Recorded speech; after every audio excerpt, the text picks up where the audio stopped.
सबैलाई नमस्कार म राकेश र TyataEssenceको अर्को भिडियोमा हजुरलाई स्वागत छ. Hi everyone, I'm Rakesh. Welcome to another video of Tyata. The world is evolving at lightning speed, and in such fast-paced environment, if we hold on to old ideas or assumptions, that will be our biggest obstacles. What if I told you that the ability to rethink is to challenge what we believe we know? It is the real superpower that we really need.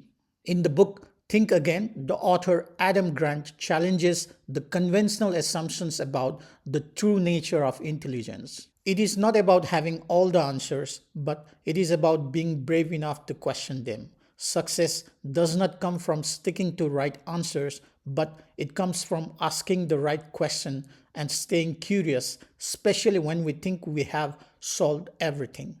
Today, let's unlock the power of rethinking. The best innovation or breakthroughs do not come from certainty, but from the willingness to ask why, and even more importantly, why not. Rethinking is like being a navigator at sea. Instead of stubbornly following the old map, you adjust the course when the wind shifts, knowing that success lies in being open to new directions. Welcome to the world of Think Again by Adam Grant, a book that will completely change how you see your own mind. Let's dive into the core idea, rethinking. It's the art of doubting what you believe and staying curious about what you don't. In our fast-paced world, we often get locked into an I'm right mindset. But real progress, both for ourselves and for society, comes from that humble moment of uncertainty. Think of it like updating your phone software. If you never update it, you're running on old, buggy logic. Your brain is no different.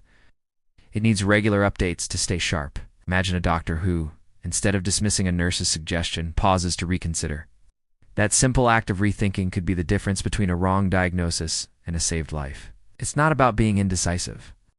It's about being flexible and open to the best possible answer, no matter where it comes from. So why is it so hard to rethink? Adam Grant points out that we often fall into one of three rigid mindsets: the preacher, the prosecutor, and the politician. When we're in preacher mode, we're passionately defending our beliefs as if they're sacred truths. There's no room for debate. Then there's the prosecutor, who goes on the attack trying to poke holes in everyone else's arguments just to prove them wrong. Finally, the politician is more interested in winning approval from their audience than in finding the actual truth. They'll say whatever gets them the most likes or votes. Do any of these sound familiar? The problem is, none of them help us learn.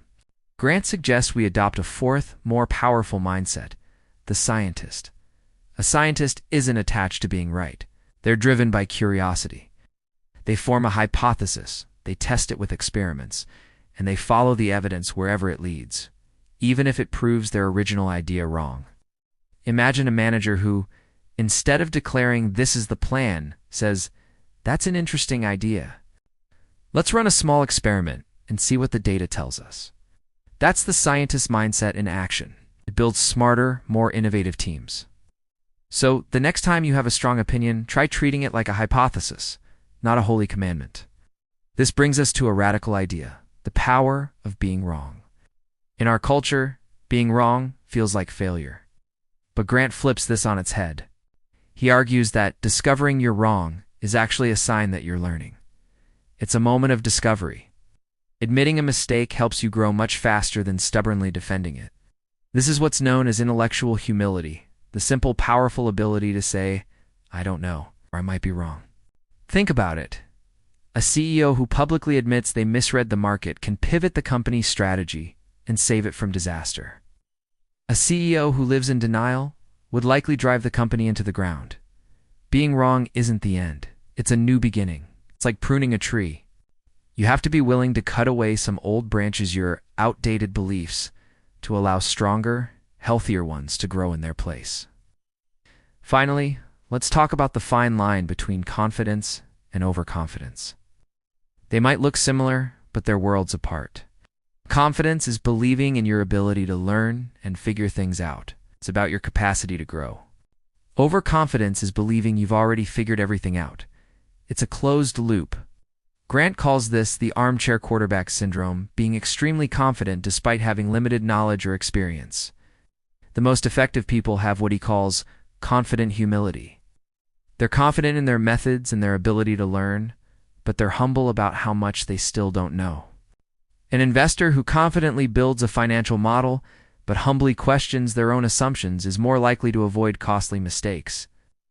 The overconfident one doubles down on a bad bet and loses everything. Confidence is like salt in a recipe. A little bit is essential for flavor, but too much ruins the entire dish. So, the next time you find yourself digging in your heels, take a moment to channel your inner scientist. Ask yourself, what would it take to change my mind?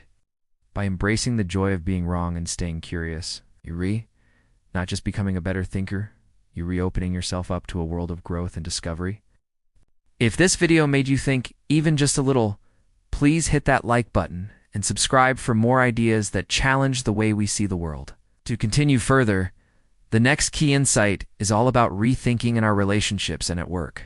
We often think that strong relationships are built on always agreeing with each other, but the best relationships, whether with a partner or a coworker, thrive on respectful disagreement. It's about being able to challenge each other as ideas without it turning into a battle of egos. Think about it. Teams that openly question and debate different approaches almost always make smarter decisions. This leads to a crucial skill: listening. Real listening isn't just waiting for your turn to talk. It's about being genuinely open to changing your mind. A fantastic example of this is Pixar's famous brain trust meetings. In these sessions, honesty is paramount. No idea is sacred, and everyone is there to constructively critique and improve the film. The goal isn't to protect feelings, but to make the best possible movie. It's like a jazz band. The beautiful harmony doesn't come from everyone playing the same note. It comes from each musician listening intently and adapting to what others are playing. That's the magic of collaborative rethinking. So how do we get better at this? How can we teach ourselves and others to rethink? The key is curiosity. Think of curiosity as a muscle. If you don't use it, it gets weak. But if you exercise it daily, it grows stronger. Start by changing the kinds of questions you ask. Instead of asking questions that corner people into a yes or no, ask questions that open up possibilities. For instance, try asking what evidence could change your mind on this. Or even better, turn it on yourself. What could I be missing here? What might make me wrong? This simple shift can transform a defensive argument into a collaborative exploration. Here's a big one. Learn to celebrate being corrected. Getting something wrong isn't a failure. It's a sign that you've just learned something new. Imagine a teacher who, instead of just giving answers, says to their class, "Okay, that's one theory. Now, let's explore all the reasons why this might be wrong." That teacher isn't just teaching facts. They're teaching students how to think critically. Rethinking is like mental yoga. It stretches your brain and pushes you just beyond your comfort zone, making you more flexible and resilient. Now, let's talk about a major obstacle to rethinking: the echo chamber. We are all naturally drawn to people and information that confirm what we already believe. It feels good. It feels safe.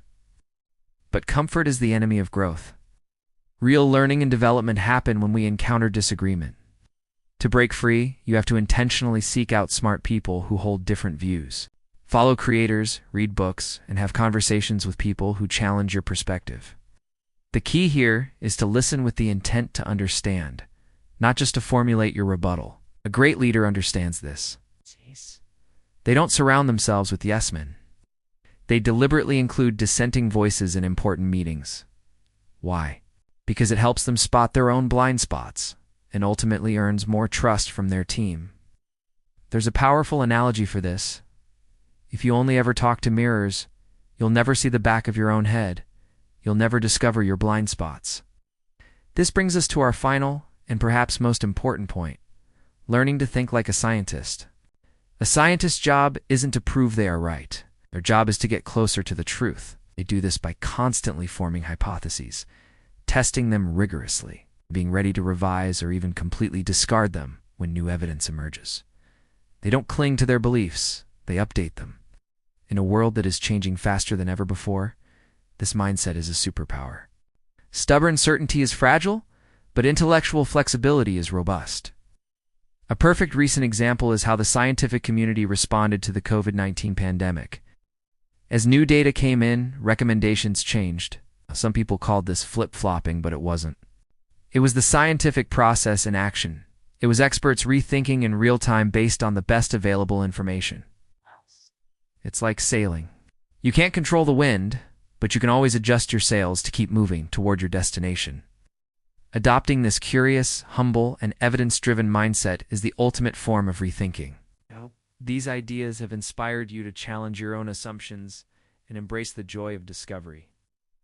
If you found this valuable, please hit that like button and subscribe to the channel. We're wrapping up our journey through Adam Grant's Think Again with the final, and perhaps most challenging key insight, unlearning. This is where real growth happens. So what is unlearning? It's the art of letting go of what once worked. Think about it. We all have habits, strategies, and even parts of our identity that served us well in the past. But what happens when the world changes? Sticking to old methods can hold you back. Unlearning is about intentionally making space for new, better ways of thinking. It's not about forgetting everything you know, but about staying agile and adaptable in a constantly evolving world. Let me give you a great example.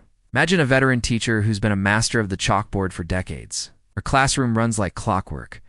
But then, technology sweeps in, and digital learning becomes the norm.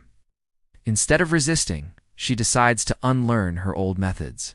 She dives into new tools, learns how to create interactive online lessons, and completely revamps her teaching style.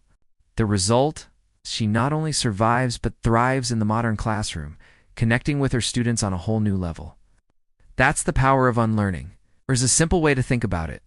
Unlearning is like decluttering your mind. You cue and fill your mental space with new wisdom and fresh ideas if it's already overflowing with old, outdated junk. By clearing out what no longer serves you, you create room for innovation and progress. It's a mental spring cleaning that keeps your mind sharp and ready for anything. So, to bring it all together, Think Again is more than just a book. It's a powerful call to embrace humility, curiosity, and mental flexibility. It teaches us that true wisdom isn't found in being certain and having all the answers. Instead, it lies in having the courage to constantly learn, unlearn, and relearn.